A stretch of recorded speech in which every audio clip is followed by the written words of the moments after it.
Our trip began from our home airport in Minneapolis, Terminal 1. We checked in for our initial flight from Minneapolis to Chicago and proceeded to spend some time and have breakfast at the PGA Tour Lounge in Terminal 1 at the airport. We had complimentary access to the lounge since we had a priority pass, courtesy of our Capital One Venture X credit card. We can talk more about the Venture X card later. This was a very nice lounge with several golf simulators to practice your swing.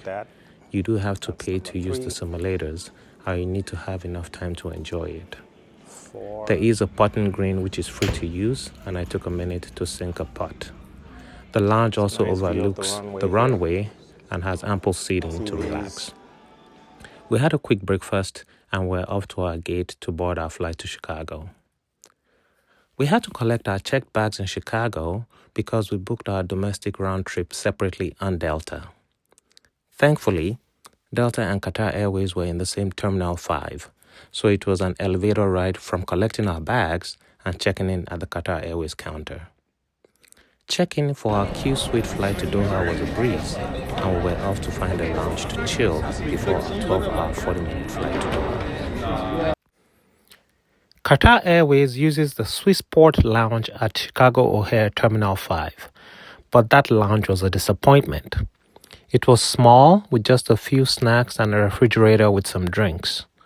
I had watched a YouTube video on the lounge previously, and we had no plans to spend our 3-hour layover there. Thankfully, we flew into Chicago on Delta, so we proceeded to the Delta Sky Lounge, which was right opposite the Swissport Lounge. Pro tip: we took screenshots of our Delta boarding pass to show we had traveled on Delta that day, so we could use the lounge even though our upcoming flight was not a Delta flight. We had access to the Delta Sky Lounge courtesy of our Delta Reserve card. The Delta Sky Lounge in Terminal 5 at Chicago O'Hare was very large, spacious, and comfortable. There was hot food, drinks, and even a hot dog stand. I enjoyed the Chicago-style hot dog, among other items from the buffet.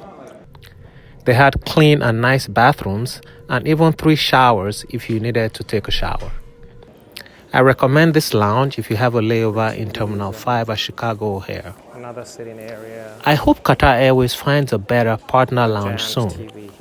We don't think the Swissport Lounge cuts it. Soon, it was time to board our first Q-Suite flight to Doha. We were traveling on a Boeing 777-300ER and boarded at gate M17. Wheels up to wheels down was going to be 12 hours and 40 minutes. We will share our experience on our first Qatar Airways Q-Suite flight in the next video. Please subscribe and like so we can continue to bring you more content.